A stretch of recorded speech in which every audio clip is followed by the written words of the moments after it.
Bonjour, je suis Jean-Christophe Latournerie et j'ai le plaisir aujourd'hui de recevoir Francis Boyer pour parler de son ouvrage L'innovation managériale en action, 50 pratiques managériales innovantes qu'il a écrit avec la collaboration d'Olivia Yves. Bonjour Francis et merci de participer à ce podcast. Vous êtes un professionnel des ressources humaines depuis plus de 20 ans. Vous êtes conférencier, consultant et formateur et vous aidez les entreprises à réinventer leur management. Première question, cher Francis. L'une des disciplines du management est l'accompagnement du changement. En quoi notre époque est-elle soumise à des changements si importants et parfois si violents qu'ils nécessitent de réinventer le management ? Deux raisons majeures amènent les entreprises à innover. La première, c'est un environnement qui est devenu depuis quelques années ce que l'on appelle VUCA, à savoir volatile, incertain, complexe et ambigu. Et le second facteur, c'est une évolution des attentes des salariés qui aspirent aujourd'hui à plus de bien-être et de liberté. Quand on cumule ces deux contextes, on se rend compte que les fondements du management traditionnel que nous a appris pendant des années n'est pas du tout adapté à ces particularités-là. La pérennité d'une entreprise aujourd'hui repose finalement sur sa capacité à innover de manière permanente. Et pour mieux innover, de mon point de vue, il me semble important qu'elle commence déjà par innover en management. Quelle définition donnez-vous de l'innovation managériale ? Alors pour moi, l'innovation managériale a pour but justement de s'émanciper de la relation parent-enfant, qui a plutôt tendance à infantiliser la relation, et développer une culture de la co-responsabilité, où chacun se comporte en adulte, qui est basée sur la confiance, la bienveillance et l'autonomisation des salariés, car je pense que ce sont les mieux placés pour savoir ce qui est bon pour eux, pour l'entreprise et pour leurs clients. Donc le fondement de l'innovation managériale, c'est comment évoluer d'une relation parent-enfant à une relation adulte-adulte pour permettre à la fois aux collaborateurs mais aussi aux managers de trouver le meilleur équilibre en matière de collaboration et les solutions qui sont les mieux adaptées pour eux. Vous définissez dans l'ouvrage 6 piliers de l'innovation managériale. Quels sont-ils ? Et les 6 piliers qui sont présentés dans l'ouvrage sont les domaines sur lesquels les entreprises doivent travailler pour mieux concilier épanouissement individuel et performance professionnelle. Et surtout pour être mieux adaptés à un environnement tel qu'on a vu, à savoir VUCA. Ils sont issus à la fois d'une analyse des limites du management traditionnel, mais aussi des caractéristiques qu'ont les entreprises qui évoluent avec une certaine sérénité et une efficacité dans ce nouvel environnement. Donc j'en propose 6 et je commencerai par la créativité parce que je pense qu'aujourd'hui la pérennité d'une entreprise repose essentiellement sur sa capacité à innover de manière permanente, de manière à se différencier durablement de ses concurrents et créer de nouvelles valeurs sur son marché. Donc ce que propose l'ouvrage, c'est des exemples de pratiques qui permettent aux entreprises d'être plus créatives. Le deuxième pilier, c'est l'agilité. C'est-à-dire que, étant dans un environnement imprévisible et instable, on voit bien que les modes de management bureaucratique, qui n'ont pas été faits pour ça, ne sont plus du tout adaptés, voire même risquent de mettre en danger les entreprises. C'est la raison pour laquelle le deuxième pilier qu'est l'agilité présente des pratiques de management pertinentes pour permettre à l'entreprise d'être plus souple, plus réactive, voire proactive.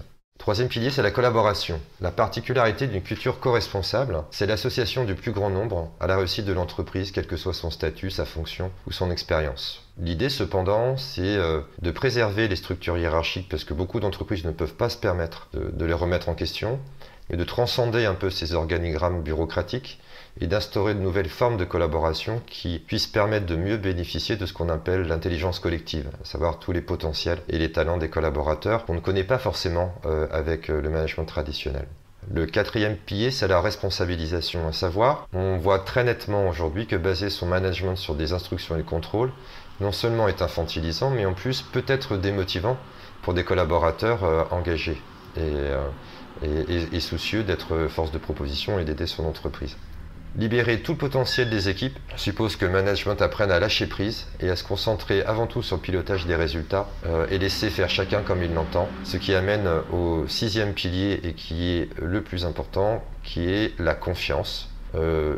L'expérience me démontre qu'aucune collaboration de qualité ne me semble possible si tous les acteurs ne croient pas en eux, en leur authenticité et en leur bienveillance. D'ailleurs, quand on pilote des projets d'innovation, on commence toujours par travailler sur l'instauration et le renforcement de la confiance compte tenu de tout ce que va sous-tendre ces nouvelles postures et pratiques managériales. Très bien, justement, ce qui est intéressant dans votre livre, c'est que ces 6 piliers sont mis en pratique avec des fiches, 50 fiches pratiques clairement détaillées. D'après vous, enfin, quelle est celle qui vous semble la plus innovante ou la plus étonnante de toutes ces pratiques ?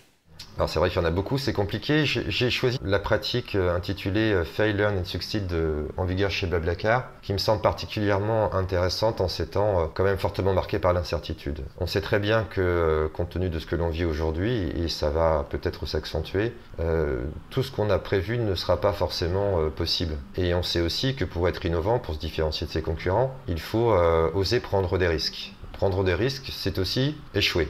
En France, la culture de l'échec est très mal perçue. Chez Blablacar, considère que l'échec est une source d'apprentissage et ont tendance à la promouvoir en se disant si on ne s'autorise pas à échouer, on ne peut pas prendre de risques et on ne peut pas être innovant. Et donc, ils ont une pratique qui s'appelle Fail, Learn and Succeed, qui consiste en fait à exprimer ouvertement son échec et ses apprentissages pour que tout le monde puisse en bénéficier au sein de l'entreprise. Et ça permet en fait de maintenir la culture de l'audace et de l'entrepreneuriat.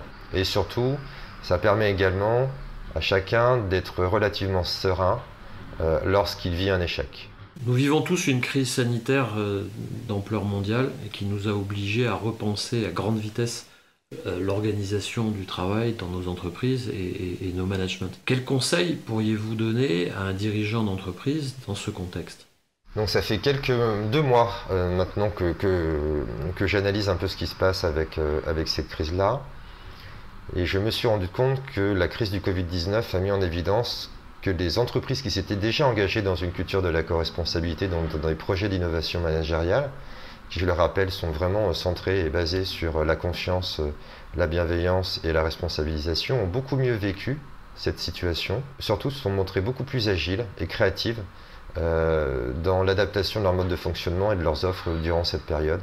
Et j'imagine les mois à venir. La crise Covid-19, tout du moins ce que nous avons vécu, a mis en avant 3 points qui me paraissent essentiels.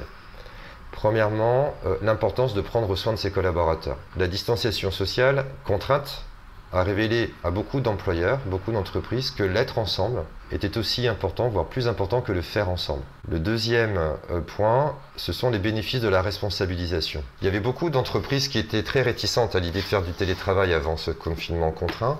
Et ils ont découvert en fait une augmentation du taux de productivité en télétravail, mais aussi les collaborateurs ont découvert ce nouveau mode de travail qui leur semble beaucoup plus satisfaisant parce que ça leur permet de mieux concilier vie privée et vie professionnelle.